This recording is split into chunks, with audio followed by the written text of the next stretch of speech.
Hello everyone, welcome to IQ tab.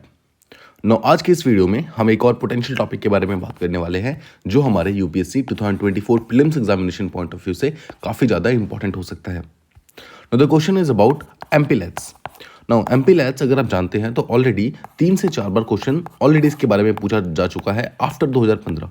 मतलब 2015 के prelims के बाद 3 से 4 बार ऑलरेडी एमपी-लैट्स के ऊपर क्वेश्चन आ चुका है। सो एमपी-लैट्स जो है ये एक हाई यील्डिंग टॉपिक है प्रीलिम्स पॉइंट ऑफ व्यू से, और जो एग्जामिनर है उनको ये टॉपिक काफ़ी पसंद है। तो इस पर्टिकुलर टॉपिक से ऊपर हम क्वेश्चन एक्सपेक्ट कर सकते हैं इस पर्टिकुलर ईयर भी, ऑब्वियसली बिकॉज ये साल जो है इलेक्शन ईयर है, न्यू एमपीज आएंगे, फिर से कुछ न्यू प्रोग्राम्स फॉर्म होंगे, न्यू पॉलिसीज फॉर्म होंगी। दैट इज वाई एमपी-लैट्स यहाँ पर फिर से एक बार न्यूज़ में आ सकता है। सबसे पहले इसके बारे में हम डिस्कस करते हैं, और सबसे फर्स्ट चीज जो आपको पता होना चाहिए, नाम से देखो ये एक एमपीज का प्रोग्राम है। एमपीज मतलब मेंबर ऑफ पार्लियामेंट। पार्लियामेंट जो होते हैं ऑब्वियसली सेंट्रल लेवल पे होते हैं। दैट इज वाई ये जो स्कीम है ये सेंट्रल गवर्नमेंट की स्कीम है, ये स्टेट गवर्नमेंट की स्कीम नहीं है। स्टेट गवर्नमेंट का इसमें कोई भी इन्वॉल्वमेंट नहीं है, ये डायरेक्टली सेंट्रल गवर्नमेंट अपने एंड से ऑपरेट करता है। इस पर्टिकुलर स्कीम का मेन एम क्या है? इसका मेन एम ये है कि जितने भी एमपीज हैं, यानी जितने भी मेंबर ऑफ पार्लियामेंट्स हैं, वो लोग अपने अपने कॉन्स्टिट्यूएंसीज के अंदर, ध्यान रखिएगा, अपने अपने कॉन्स्टिट्यूएंसीज मतलब जहां से वो इलेक्ट होकर आए हैं वहां पर कोई भी डेवलपमेंट प्रोग्राम्स को रिकमेंड कर सकते हैं। डेवलपमेंट प्रोग्राम मतलब कोई भी जो ड्यूरेबल एसेट्स होते हैं, मतलब जो रोड हो गए, स्कूल्स हो गए, हॉस्पिटल्स हो गए, राइट, सैनिटेशन से रिलेटेड कुछ भी हो गया, जैसे पब्लिक टॉयलेट्स वगैरह हो गए, ये सब चीज़ें जो हैं इनको बनाने के लिए रिकमेंड कर सकते हैं। ध्यान रखिएगा, दे ओनली रिकमेंड। बनाता कौन है? उसको बनाता है जो डिस्ट्रिक्ट एडमिनिस्ट्रेशन है वो उसको बनाता है। पर ध्यान रखिएगा रिकमेंडेशन जो है वो एमपीज की तरफ से आती है, and that is why this programme is called as MPLADS, यानी कि member of parliament local area development scheme. ठीक है, सो एमपीज जो है वो रिकमेंड करते हैं कुछ डेवलपमेंट प्रोग्राम्स। कितने का मतलब क्या लिमिट है डेवलपमेंट प्रोग्राम्स, कितना वो रिकमेंड कर सकते हैं? तो वो उतने प्रोग्राम्स रिकमेंड कर सकते हैं जो कि फाइनेंशियली एडअप होके 5 करोड़ तक हो जाएंगे हर साल। मतलब कि हर एक एमपी को 5-5 करोड़ रुपए दिए जाते हैं हर साल, ताकि वो अपने अपने कॉन्स्टिट्यूएंसी के अंदर कुछ डेवलपमेंट काम करवा सके। I hope this is clear. अब इसके अलावा देखिए, यहाँ पर एक क्वेश्चन जो प्रीलिम्स के अंदर पूछा जा सकता है कि क्या एमपी-लैट्स में जो एमपीज हैं वो सिर्फ और सिर्फ अपने कॉन्स्टिट्यूएंसी में काम करवा सकते हैं? क्या वो किसी और की कॉन्स्टिट्यूएंसी में, यानी कि दूसरी कॉन्स्टिट्यूएंसी में काम करवा सकते हैं? देखो समझो इस चीज़ को, एमपीज जो होता है उनको जो एमपी-लैट्स को खर्च करना होता है, जो इस्तेमाल करना होता है, सबसे पहला जो उनकी प्रायोरिटी होती है वो उनकी खुद की रिस्पेक्टिव कॉन्स्टिट्यूएंसीज होती है। मतलब जहाँ से वो चुनकर आए हैं सबसे पहले तो उनको वहीं पर अपना पैसा खर्च करना है, वहीं पे डेवलपमेंट करवाना है। लेकिन as a symbol of good gesture, मतलब नेशनल यूनिटी को ध्यान में रखते हुए एक एमपी जो है किसी दूसरी कॉन्स्टिट्यूएंसी में भी काम करवा सकता है, but only to a limit of 25 lakh रुपए पर साल। मतलब 5 करोड़ में से सिर्फ और सिर्फ 25 लाख रुपए वो किसी दूसरी कॉन्स्टिट्यूएंसी में चाहे तो खर्च कर सकता है, बट जो मेजॉरिटी पैसा है वो उसको अपने ही कॉन्स्टिट्यूएंसी के अंदर खर्च करना होगा। एंड दिस, ये जो 25 लाख पर ईयर किसी दूसरी कॉन्स्टिट्यूएंसी में है ये कंपलसरी नहीं है, अगर जरूरत हो तो ही इसको खर्च करना है, नहीं तो नहीं। ठीक है, अब ये पर्टिकुलर जो प्रोग्राम है इसको 1993 में अनाउंस किया गया था, और 1993 में किसकी गवर्नमेंट थी? At that particular time there was a person called as PV Narasimha Rao. इनकी गवर्नमेंट उस टाइम थी, उन्होंने ही एमपी-लैट्स स्कीम को स्टार्ट किया था। ठीक है, अब समझते हैं कि लेट्स से कि एमपी-लैट्स स्कीम एक बार स्टार्ट हो चुका है, तो समझने की बात यह है कि एग्जैक्टली इसको इंप्लीमेंट करने की रिस्पॉन्सिबिलिटी किसकी है? तो एक बॉडी बनाई गई है एमपी-लैट डिवीजन। एमपी-लैट डिवीजन जो है वो मॉस्पी के अंदर काम करता है। मॉस्पी क्या है? Ministry of statistics and programme implementation. So ministry of statistics and programme implementation के अंदर एमपी-लैट डिवीजन करके एक बॉडी बनाई गई है जो कि सिर्फ और सिर्फ एक्सक्लूसिवली एमपी-लैट स्कीम के इम्प्लीमेंटेशन के ऊपर ही ध्यान देती है। ठीक है, this is also very very important, UPSC के अंदर ये पूछा जा सकता है। नेक्स्ट चीज समझते हैं, लेट्स से कि एक बार किसी भी एमपी ने, किसी भी मेंबर ऑफ पार्लियामेंट ने कोई काम रिकमेंड कर दिया, उसके बाद क्या? लेट्स से काम रिकमेंड कर दिया तो वो क्या करेंगे? वो काम रिकमेंड करके उस पर्टिकुलर चीज का जो सर्कुलर होगा वो उस पर्टिकुलर एरिया के डिस्ट्रिक्ट कलेक्टर को भेजते हैं, मतलब कि वहां के डीएम को भेजेंगे। सो लेट्स से कल को जब आप एक आईएएस ऑफिसर बन जाएंगे इस एग्जाम को क्लियर करने के बाद, तो जो भी आपके एरिया के एमपीज होंगे वो आपके तक कुछ ऐसे स्कीम्स को वो भेजेंगे हर साल, एवरी फाइनेंशियल ईयर, जहां पर वो उन्होंने जो जो काम रिकमेंड किए हैं, जो जो उन्हें लगता है कि उस पर्टिकुलर एरिया में बनना चाहिए, उन सब की एक लिस्ट आपके पास आएगी। यानी कि डिस्ट्रिक्ट कलेक्टर यानी कि डिस्ट्रिक्ट मजिस्ट्रेट, सिंपल वर्ड्स में एक आईएएस ऑफिसर जो कि डीएम होता है उसके पास आएगी। नाउ जो डिस्ट्रिक्ट कलेक्टर होते हैं वो लोग उन काम को सैंक्शन कराते हैं। अब देखो लेट्स से कि एक लिस्ट आई, लिस्ट में टोटल 10 काम लिख कर दिए गए हैं। एमपी को लगता है कि 10 डिफरेंट काम होने चाहिए। ना इस 10 काम में सबसे पहले कौन सा काम होना चाहिए, सबसे इंपॉर्टेंट कौन सा है, ये चूज करने की पावर किसकी होती है, डिस्ट्रिक्ट कलेक्टर यानी कि डीएम की, डिस्ट्रिक्ट मजिस्ट्रेट की। तो पहली चीज तो वो सैंक्शनिंग करते हैं एलिजिबल वर्क्स की, कि इन काम में जितने भी रिकमेंडेशंस आए हैं इनमें सबसे एलिजिबल काम कौन सा है, सबसे इंपॉर्टेंट काम कौन सा है, उसको सैंक्शनिंग करना डीएम का काम है।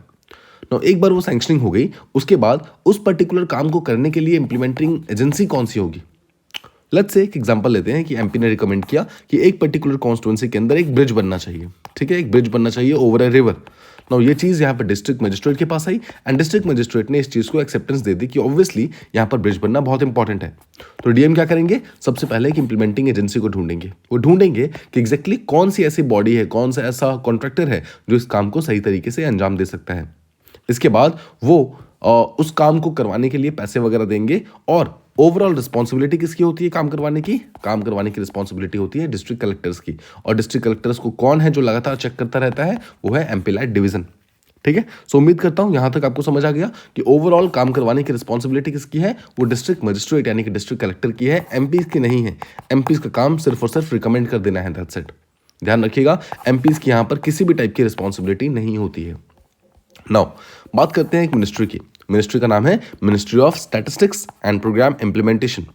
तो ध्यान रखिएगा, जो एमपी लैड्स पॉलिसी है वो पूरी तरीके से मॉस्पी के अंदर है, मतलब मॉस्पी मिनिस्ट्री के अंदर ही ये पर्टिकुलर एमपी लैड स्कीम काम करती है। अब ये जो ministry of statistics and programme implementation है, यही मिनिस्ट्री जो है हर साल 5 करोड़ रुपए एनुअली हर एक कॉन्स्टिट्यूंसी के अंदर भेजती है, जहां जहां पर जैसी जरूरत होती है वहां पर भेजती है।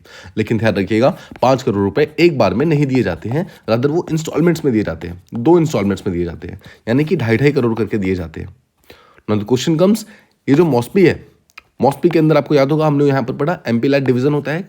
नाउ जो एमपी लैड मॉस्पी के अंदर जो एमपी लैड डिवीजन है, ये एग्जैक्टली पैसे देता किसको है, तो ये पैसे देता है डिस्ट्रिक्ट अथॉरिटी को, यानी कि डीएम को।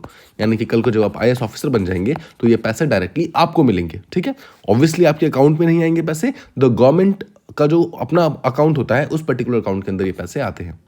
साथ ही साथ मॉस्पी जो है वो एक मॉनिटरिंग मैकेनिज्म बनाता है, मतलब कि डीए जो डिस्ट्रिक्ट अथॉरिटी है, डिस्ट्रिक्ट मजिस्ट्रेट है, वो कितने अच्छे तरीके से काम करवा रहे हैं इस चीज़ को चेक करने के लिए, मॉनिटर करने के लिए एक मैकेनिज्म बनाता है। और यही मैकेनिज्म यहाँ पर हमने ऑलरेडी डिस्कस कर लिया है, जिसका नाम है एमपी लैड डिवीजन। ठीक है, सो यहाँ तक तो बहुत इंपॉर्टेंट चीज़ें हैं।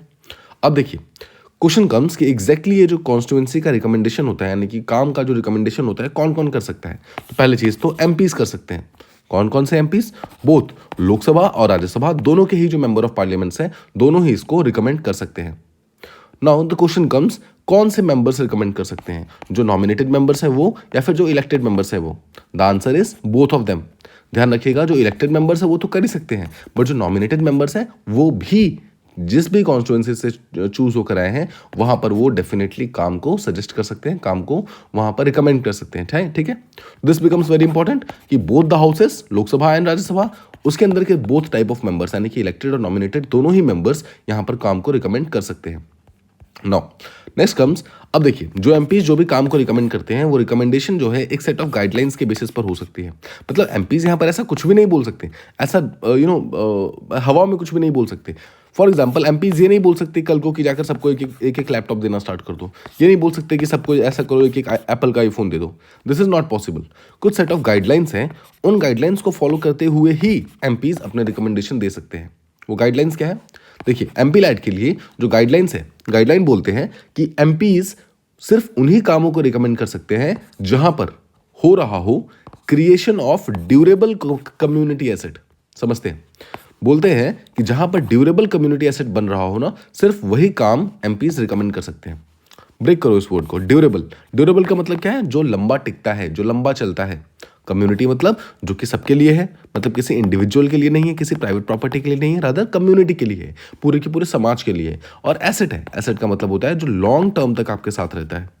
तो ड्यूरेबल मतलब लंबा चलने वाला, आपको कम्युनिटी एसेट्स बनाने हैं जो कि सबके सब इस्तेमाल कर सके। जैसे कि क्या, जैसे कि रोड्स, स्कूल के buildings, hospitals, public toilets, right. ये सब चीजें बनाने के लिए ही एमपीज यहां पर रिकमेंड कर सकते हैं। यही चीजें गाइडलाइंस के अंदर मेंशन्ड है। Now the question comes कि क्या सिर्फ और सिर्फ ड्यूरेबल कम्युनिटी एसेट्स बनाने के लिए ही यहां पर रिकमेंडेशन कर सकते हैं, क्या MPs non durable community asset के बारे में कुछ भी बोल सकते हैं? The answer is yes. Non durable community asset के बारे में भी एमपीज रिकमेंडेशन दे सकते हैं, but only in certain circumstances. जब सच में बहुत ज़्यादा ज़रूरत है, सिर्फ तभी वो नॉन ड्यूरेबल के बारे में बोल सकते हैं, नहीं तो एमपीज को हमेशा ड्यूरेबल वाले ही रिकमेंडेशंस देने हैं। अब नॉन ड्यूरेबल का एग्जाम्पल क्या है? नॉन ड्यूरेबल का एग्जाम्पल है कोविड-19। जब कोविड आया था, देखिए इससे पहले समझिए, 2019 के लास्ट में कोविड आना स्टार्ट हुआ था। 2020, 2021 2 साल कोविड बहुत ज़्यादा टफ सिचुएशन क्रिएट करता है, और 2022 में जाकर फिर से एक बार थोड़ी थोड़ी नॉर्मलसी आनी स्टार्ट हुई थी ना। 2020 और 2021 इन दोनों ही साल में एमपी लैड्स को रिलीज नहीं किया गया था। आपको ध्यान रखना है, एमपी लैड्स का जो फंड है उसको रिलीज नहीं किया गया था। रादर 2020 में और 2021 में इन दोनों ही साल में जितना भी पैसा एमपी लैड्स का था, वो सारा का सारा पैसा कोविड के प्रिवेंशन केयर में यूज हो गया था, मतलब कोविड से फाइट करने में यूज हुआ था। I hope this is clear. ठीक है, अब देखो, नॉन ड्यूरेबल हमने समझा कि जो नॉन ड्यूरेबल कम्युनिटी एसेट्स हैं उसको भी बनाने के लिए बोल सकता है एमपी, लेकिन ओनली इन सर्टन सर्कमस्टांसेस। इसका एग्जांपल है कोविड का टाइम। कोविड के टाइम में गवर्नमेंट ने बोला था कि पैसे को इस्तेमाल करके पीपीई किट्स को खरीदिए, मास्क खरीदिए, सैनिटाइजर्स खरीदिए, राइट। जितने भी ऐसे सैनिटेशन से रिलेटेड चीज़ें हैं उनको खरीदने के लिए बोला था। ऑब्वियसली समझिए, एक मास्क को आप एक बार यूज़ करने के बाद सेकंड टाइम यूज़ नहीं कर सकते, सो ऑब्वियसली ये ड्यूरेबल तो नहीं हुआ। पीपीई किट्स को आप 1 से 2 बार इस्तेमाल करने के बाद दोबारा यूज़ नहीं कर सकते, तो अगेन ये भी ड्यूरेबल कम्युनिटी एसेट नहीं है। पीपीई किट, मास्क, ये सब इंडिविजुअल एसेट्स होते हैं, ये सब कम्युनिटी एसेट्स नहीं होते, राइट। बट इसके बावजूद भी कुछ सर्कमस्टांसेस में जहां पर गवर्नमेंट को जरूरत पड़ती है, एमपी लैड्स का जो पैसा है उसको डाइवर्ट करके नॉन ड्यूरेबल एसेट रिकमेंडेशन की तरफ भी ला सकती है। उम्मीद करता हूं आपको एमपी लैड्स के बारे में जितनी भी इंपॉर्टेंट चीज़ें हैं जो कि एग्जामिनेशन के अंदर पूछा जा सकता है, वो सारी चीज़ें आपको क्लियर हो गई हैं, वो सारी चीज़ें आपको प्रॉपर्ली समझ आ गई हैं। That's all from this particular video. Stay tuned for more of such videos. हम अपने चैनल में डेली बेसिस पर 1 से 2 ऐसे important high yielding topics daily basis पे प्रीलिम्स के लिए डालते हैं। उम्मीद करता हूं आपको ये पर्टिकुलर सीरीज काफ़ी हेल्प कर रही होगी, बिकॉज इन पर्टिकुलर सीरीज के थ्रू आप सिलेबस से थोड़ा हट करके जितने भी इंपॉर्टेंट चीज़ें हैं उनको बार बार रिवाइज करते रहते हैं, उनको टाइम टू टाइम रिवाइज करते रहते हैं, और ये चीज़ एक्चुअली यूपीएससी में आपको काफ़ी ज़्यादा हेल्प करने वाली है। माई ओनली सजेशन इज कि आप बार बार एक चीज़ को रिवाइज कीजिएगा, एक चीज को एक बार पढ़ने के बाद बिल्कुल भी छोड़िएगा मत, ठीक है। Revision is the only key of qualifying prelims and mains examination. भले ही आपको प्रीलिम्स या मेंस दोनों में से कोई भी एग्जाम क्वालिफाई करना हो, the only simple suggestion is write some things, right, revise things. जितना आप रिवाइज करोगे, जितना आप लिख लिख कर प्रैक्टिस करोगे, उतने अच्छे तरीके से आपके कंसेप्ट क्लियर होंगे। I hope I am making some sense to you, ठीक है। उम्मीद करता हूं आपको ये पर्टिकुलर टॉपिक प्रॉपर्ली समझ आ गया होगा। अगर आपको आज की वीडियो अच्छी लगी तो माय रिक्वेस्ट इज कि प्लीज़ इन वीडियो को शेयर कीजिए। जितने भी इंपॉर्टेंट चीज़ें हम बनाने की कोशिश कर रहे हैं, we are trying to help people, we are trying to help the community. जो भी स्टूडेंट्स वगैरह हैं उनको अगर ये पर्टिकुलर चीज़ें मिलेंगी तो to the best of my knowledge उनको काफ़ी ज़्यादा हेल्प हो सकती है, ठीक है। बस वही हेल्प करने की हम कोशिश कर रहे हैं। आप प्लीज़ इन वीडियो को शेयर कीजिएगा, लाइक कीजिएगा if you like it, and please subscribe to the channel. Thank you so much for listening. Stay tuned for the next video.